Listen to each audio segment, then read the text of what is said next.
Hey gang, welcome back to Joe Daddy's Garage. I want to give you an update on what's going on with the Cobra Jet project. Now I know a lot of you have been following along and you want to see this car progress, as do I. I want to see it complete and on the trailer and headed down to Florida. Now I've run into some problems over the past few weeks and I've talked about those in previous videos. One of those problems was the mirrors having bubbling issues on top of the mirrors, and it came down to probably having a chemical in there from the creosote plant that was close by to where this car sat. I went back and looked at my videos, my disassembly videos, and I noted that the mirrors, they had no paint on them at all. And so the top of the mirrors specifically were exposed to the weather and whatever chemicals were in the air. Also, the headlight extensions, or the headlight buckets. I went back and looked at the video and I found that same situation. The top of the headlight bucket, the extension and the flat surfaces, all were exposed to the elements and didn't have any paint on them. And I had painted the headlight extensions, of course, and by chance, since I had done the mirrors and I had them on the car, I had rolled the car outside in the sun just to verify. You know, whenever the sun hits the color, you could have variables. And so I wanted to make sure everything looked good. So I had the car sitting outside, and while it was out there, the sun hit those mirrors, and that's what bubbled them. So that chemical that was lodged in those mirrors boiled out basically and caused a problem. So I had to redo the mirrors. I've actually done the mirrors now 3 times. And I'm going to show you those in just a minute. The headlight extensions, I decided I wasn't going to mess with those. They were really bad, and I knew that no matter what I did, I know people suggested baking them in an oven, soaking them in vinegar, all kinds of different scenarios, and I just knew I didn't want to go through that process. So by chance, the gentleman who's helping me with this car, he's going to be assisting the assembly process down in Florida. He had brought me 2 basically original headlight extensions, and so I stripped those down and they had original paint on them. So there was a layer of original paint, a second coat of paint, and then a primer on top of that, and I stripped those down completely and started over. So that, I'm going to show you all that stuff in just a minute, but now I've painted those and they look good. But it's things like that, and you can probably attest to this as well, when you're doing something and you have something go wrong, and it may compound, it may be multiple things, it may be that you're just fed up. And that's kind of where I was getting with this, because no matter what I did, I felt like I was just backpedaling, having these problems. And so I feel like I've regained some confidence in the process, and things are looking way, way better. Now, one other thing I want to talk about before I move on to those pieces is the top of the car here. Now, I had color sanded this, I had buffed it, and it just wasn't quite right. I knew there were still things that I could see for me that bothered me. Most everybody else would never see this stuff, but I could see things, okay? And now, as I pointed out, I'm pretty picky. I'm an aircraft mechanic, as y'all know. And I was so stressed over these little things going on. So I decided I would try to address them in another way. I wanted to rebuff the roof of the car. So I did another wet sand and got it nice where I liked it. And I had some people tell me about this other product. I did not film this. I wanted to experiment, but I can tell you this. I'm very happy with this product. I've never used this. This is G360. Okay? This is Farecla, F-A-R-E-C-L-A. And apparently they have this as a super fast cutting compound. And then they have a follow-up, like a polish compound that I did not order. I just wanted to try this first. So I used this with the wool pad that I use on 3M. So this wool pad that I used with a 3M compound. And what I found was this, with that pad, took care of 95% of all the little scratches or stuff that I saw that were bothering me. So normally I would use this compound, 36060, that is supposed to be used with a white wool pad. And I thought, you know what, I'm going to give this a shot, and I can tell you, I probably won't use this anymore. I was surprised, shocked at how well this stuff cut. So I went over it and I finished that, and then I went back and I used the black pad from 3M with their compound, and then I used the blue foam pad as well with their compound, and I'm much happier with the way this roof looks. So I'm going to show you that as well. Now, you know, there's a lot of variables that come into play whenever you're building these cars or you're painting or doing, there's all kinds of things. You could have weather conditions, humidity, you could have just all kinds of things that can affect your paint. And one thing that I think may also kind of sort of messed me up a little bit, and I can't say for sure, I'm just speculating, was I used the materials that were provided for me instead of materials that I was used to and what I've always used in the past. And so I don't know if that definitely made a difference, but I know that when you're used to something, you have a difficult time changing how you do things.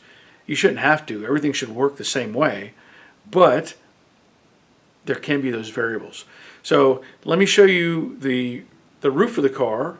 I've just finished buffing it, and I want to show you those extensions and the mirrors and how they look now. As I mentioned, this is the wool pad that I used, and then, like I said, the blue and the black pads from 3M. I did a finish on it. So now you look across and you see the reflection of my flag, the clock, and everything else up there. And you know, there was little things that were bothering me in this, and now they're gone. And that pad and that compound made a huge difference. So what I did is I also buffed the sail panel again, and also the top of the quarters and the top of the fenders. All this stuff is fine. There's no issue down here. So now everything up here is ready to go as far as I'm concerned. I did set in the export brace, as I may have mentioned previously, and I'm going to take you back and show you the extensions and the mirrors. Oh, and also I want to show you the hood while we're doing this, but I'm going to move on and show you these extensions first. So these are the second set of extensions, and I painted these, was it Tuesday? Might have been Tuesday, and it's been 2 days. And I took these and I set them out in the sun. They've been out in the sun all day long today, direct sunlight, and there's really nothing that I can find that would point to a defect other than I've got a little bit of a sag built up down here in the bottom, because when you spray these, you know, I had them positioned so that they were kind of flat, and that clear coat kind of settled a little bit in there. And then on this one, similar situation, you can actually see I had a buildup there in this corner, and so I tilted it forward more, and I actually I took some tape, like people had said, and pulled out some of the clear coat, but it wasn't quite forming right. So I actually put more clear coat in there, and I forced it to run out here. So you can see there's a little bit there and right there, and that's all I'm going to worry about. I'll take care of that myself. But right now, these look and feel fantastic. Now onto the mirrors.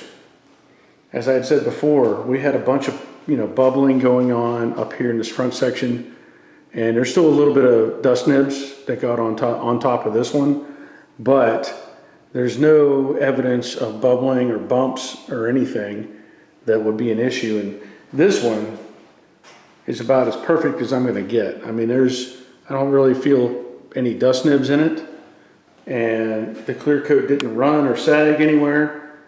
And so I've also had these out in the sun for at least a day, you know. So I'm pretty happy with how all that is looking. Now let me move on to this hood. I know everybody wants to see this hood get painted, and I had some concerns because this hood was of course already painted, and I never had buffed it. It looked really good. Well, I started doing some sanding and buffing because I want to have the sides done, so when I put the stripes on, I'm not dealing with that. I want to make sure that all this is good. And I had gone over it with the 3M wool pad with the 3M compound, and there were some little flaws that I didn't like, and I was kind of on the fence about how I wanted to deal with it.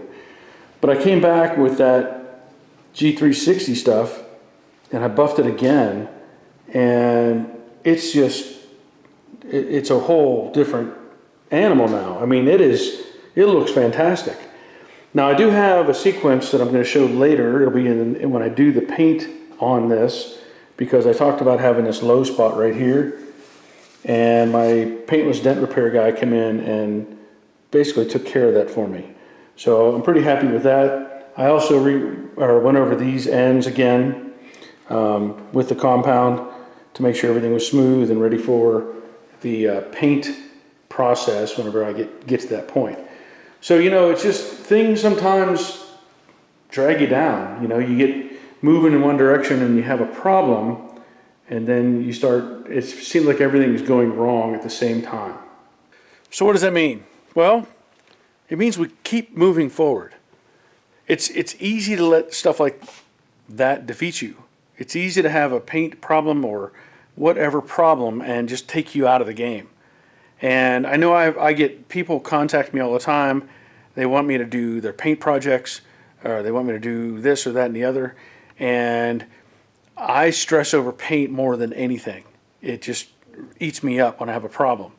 And so I think I said it before, I may have told my patrons, I don't think I'll be doing any more painting except for that car right there. Now, we'll see how this one turns out once I get it together, the Fangled Fastback.